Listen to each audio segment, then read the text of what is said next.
നിധി,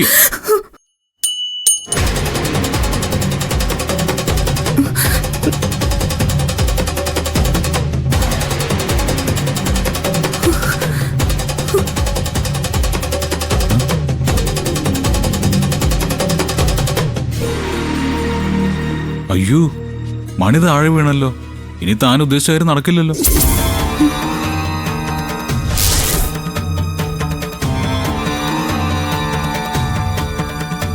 അയ്യോ ദേവി, ഇദ്ദേഹത്തിന്റെ ആയുസിന് വേണ്ടിയാണ് ഞാൻ പ്രാർത്ഥിച്ചത്.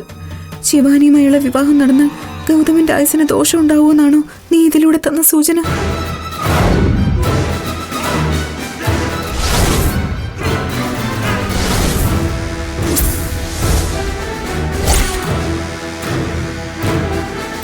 മണി താഴെ വീണെന്ന് കരുതി താൻ ടെൻഷൻ അടിക്കണ്ട.